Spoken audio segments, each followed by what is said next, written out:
minority o floor leader no dira sa bahin sa House of Representative, our very own Congressman Stephen Paduano. Kong, how are you? Good morning. Tapos ng fiesta minatay nga selebrasyon, Kong. Kumusta ka na? May aga, action at no. Okay lang. Aha. Action at medyo sako lang. Sako lang. Kung ayon ko lang timpom o anay kay siling ko basic services ang istoryanta. Very, very necessary and relevant to the public, especially for them to know kung ano mga update. Tell us, ano nagkalanambo sa hearing nyo kung kay daw gin kuan mo ginto sila, gin pala mangkot kagin daw na balbalan mo gintong iban nga nagrepresent sa CENECO kuno?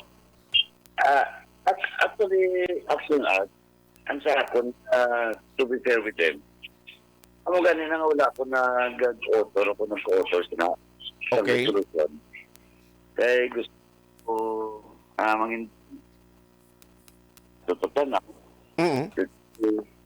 si Cong kanina dinita sa mga digital author para ako yasin ko mabulig lang ko yan sa panahon ng hearing ng self-revelation. But during the first hearing, katong naligan yung mga tatlo ka simana, sa first hearing, nakita ko nga may mga issues at may mga data nga daw ginatago ang CENECO. Pero in fact, yung nga hearing, actually, supposedly, it is a resolution filed by members of Congress na taga-Negros at taga-Iloilo. Because ang investigahan is the CENECO and of course, the more power no, sa private nga kumpanya sa electric sa Iloilo. Okay. But some thing dito naman, ako yung personal, big ko nakita na katapos ng mga issues na nagkapalipot, hindi na masabat. And the mga ganisiling ko, that's why during that hearing, first hearing, nagayogin ko nga magpatawag liwat sa hearing, kaya hindi ko conforme sa mga sabat inahatag sang CENECO representative in the person of the General Manager, Atty. Dan Pondevilla. Okay. So, ako naman kinikuhan ang natabo sa konsumedor ng Bacolod City, kag sa mga tanan nga mga consumers na ginasabisuan sa CENECO, ay gawin kita triple warming. Number one, may pandemic. Number two, may accident na natabo sa Ablan atong ang cable Submarine cable nila. cable sa NGCP nadala sa DPWH na project. Okay. Tapos ining extension sa contract sa KEPCO, hindi ka mo na yung ginpukusan ko kagka mo na siya katingalahan. Kung ikaw ordinaryo nga tao, matingala ka. Kay the day after the first hearing, agad na tayo nga panubuhon nila ang Balayran.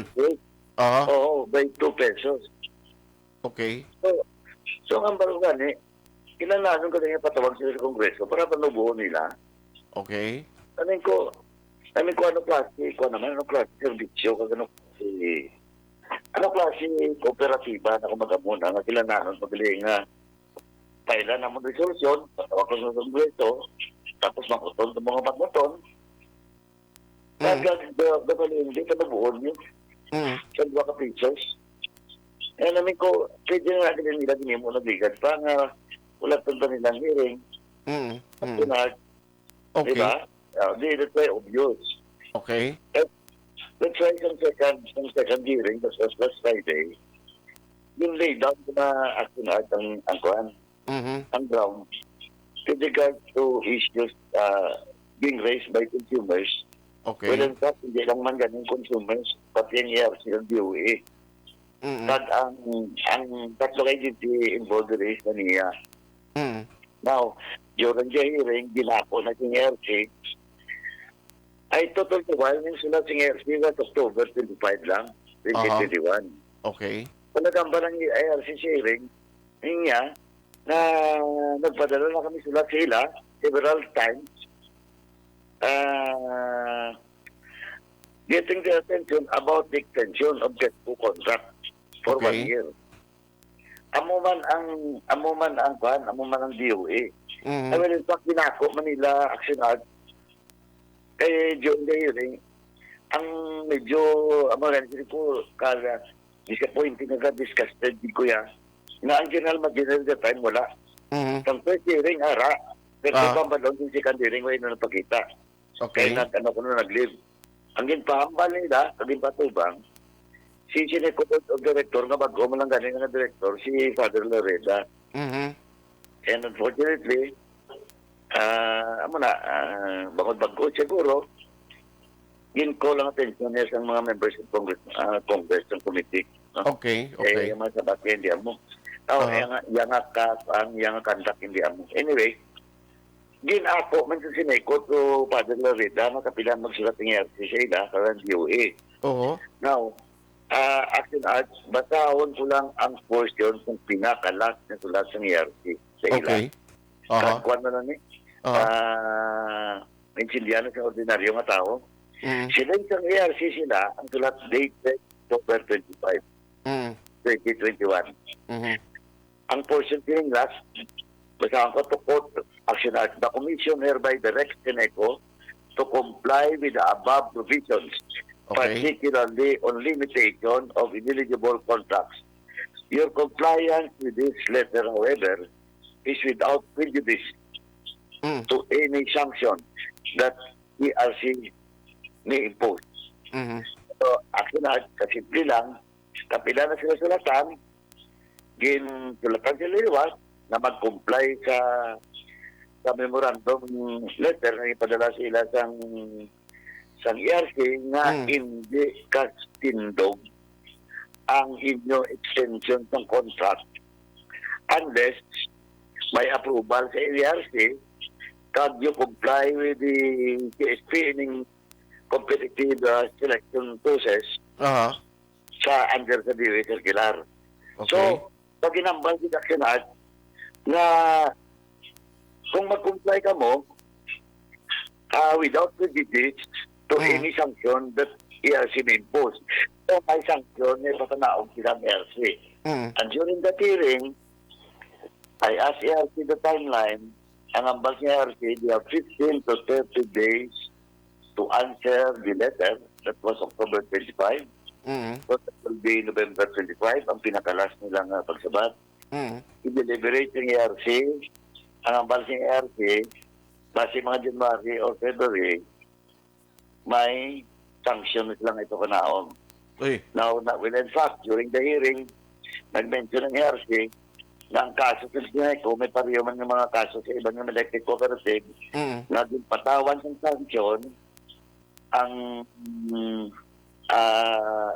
mga opisyal sa electric co-op Mhm. kag nagmayad sila million of pesos at nagdi sa ilang violation. Okay. So, maulat kita sina. Mhm. Now, but anyway, magluwa sina Action Act. Yes, sir. During the hearing, ang NIA, harang illegal. But Mhm. unfortunately, ang illegal, hindi makasabat ng atong mga pamangkot with regards to the case.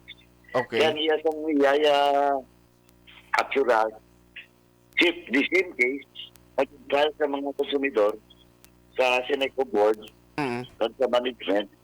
Pero different niyang iyakan niya Action Act. Mhm. So during the hearing, hindi masabat ng legal sa niya. So ako naman ginambal that time, napadalaan sulat ang niya, strongly worded letter Mhm. for them to be present on the next hearing. Okay. Or nag-advise gani sila si Chairman Mikey Arroyo, Ah. Energy, nga hapilonggo man ganyan tatay, taga-dirigin sa aton. Mhm. Kambal gani siya nga you reached out to the office of the minority floor leader. Aha. Kung gusto nyo nga hindi na tayo magkanto sa hearing, di ba? Aha. But until now, wala pa mga kalab ka-reach out ang niya. Wala na ang opisina ko, but definitely, kung wala sila sa response, kung hindi sila mag-reach out sa opisina ko, pabuksan ko na, di ba? Kag ipatawag ang taga-CENECO, Mhm. niya, ang ERC, kag ang mga nag-akusar sa ila, Mm. Kaya ang isa ka na sila, actually, kung hindi ka magsala, si Mr. Rodolfo Song. Mm. No? Nagpending ang kaso na sa niya. Okay. Wala na, I have heard the report, kung tuod na siya, nakapila na nag-linger, kapila mang i-postpone. Uy. Ang kaso, naging file sa ila ata, I am checking the record, is ang case that was filed by Romel INDI sa Barangay Dos. Wala man na ma-actionan sa niya. I do not know what happened to this case.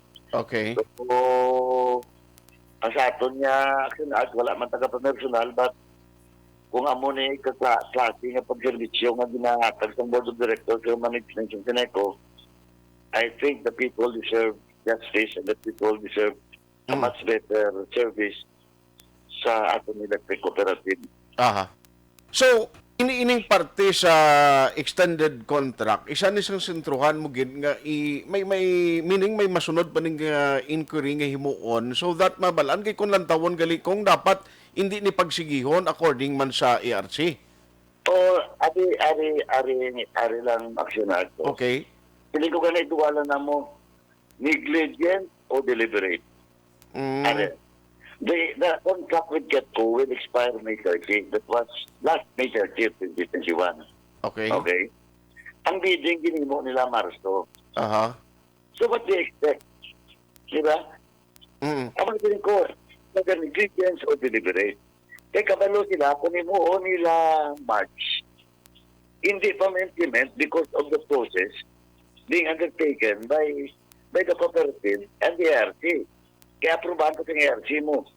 And during the first hearing, di pa mangkot kong ERC, in which way makuha nila conforme. Ang hambal nila 6 months ko ng pag-process. So, ang ginahambal ko aksyonan, na 6 months ka na arsa na. And then, Okay. ang tip up na. Anyway, sige, given 6 months. Sa part of CENECO, kabalo ka mga 6 months na pag-process, ibibig nyo March na ang contract with EDME. Aha. That's number 1. Diba? Okay. Number 2, naay mo yung anong kabulan. Naay mo yung sa katuig. Aha. Kaya damat isang anong na kabulan. Oh, but yung deliberate kaya aksyonan. Kanawabla, ang contract expires May 30. Yun, July, August, September, October, o November na sa months.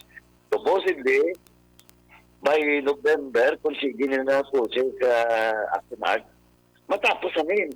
Maprobahan namin sa ERC. Tingay mo ko niya 1 year raw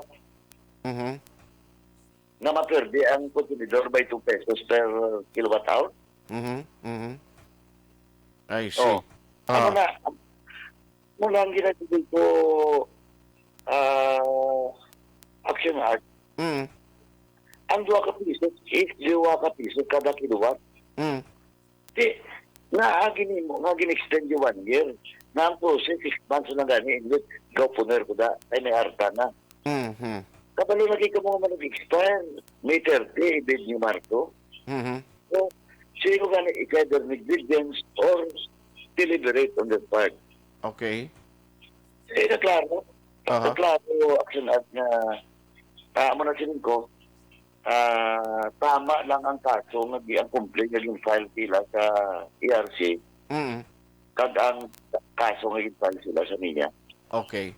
So, expect na rin namon nga may mga update in the coming days, especially, why pa ka mo schedule kung saan kung ang possible next hearing? Wala pa. Pero ang ginambal ko action, kung ma-schedule na ng next hearing, ang ginambal ko, they should be present. Especially ang manager ng CENECO, or else I will cite him in contempt. Okay. Kaya isang first hearing action art. Wala sila din pa-take out, no? But in the second hearing, ginayo yung chairman ng committee, mag-take out sila. Para I can cite them in consent kung mag-inotig sila. Kagi kadua, kundi isa sa magtambong, President General Manager sa CENECO, mantayan niya kikita sa content. Aha. IPADAKOP ko sa dyan Aha. kung hindi kay may COVID, kasi sila may COVID ka, pero walang matag man lang kami na authorities. Ah. Matag man lang kami authorities sa police. Ah. Diba? Yes, Ang sir. maraming sila po, pati nanad sila yung action out Mm. na pwede nila yung dibol-dibulon, pwede nila sa pusukan. Ah. Obvious na katama. Aha. Obvious na katama ang inaubra nila. Ah. Kasi maski yung mga tao, ang mga empleyado sa CENECO, sa direct ni Gaudiakan, gatek sakon. Mm. Yan siya ng empleyado, dahil hindi makompormis nimo nila. Mhm. Mhm. Anyway, Ang na, sugpunan tani kong in the coming days because this is for public interest and tanan nga mga member consumers sa may concern not only Bacolod actually kundi ang coverage area sang CENECO so that may ara kita mangin development kamatag sila. For the meantime, Kong, salamat gid kini ipit ko sa oras ko. Salamat gid sa imo update nga ginatag diri sa aton. thank you man, at sumahat. At katanang na pagpalamati. Maraming salamat na yung agas tanan. May nga gagid, may nga gagid. Aksyon Hotline.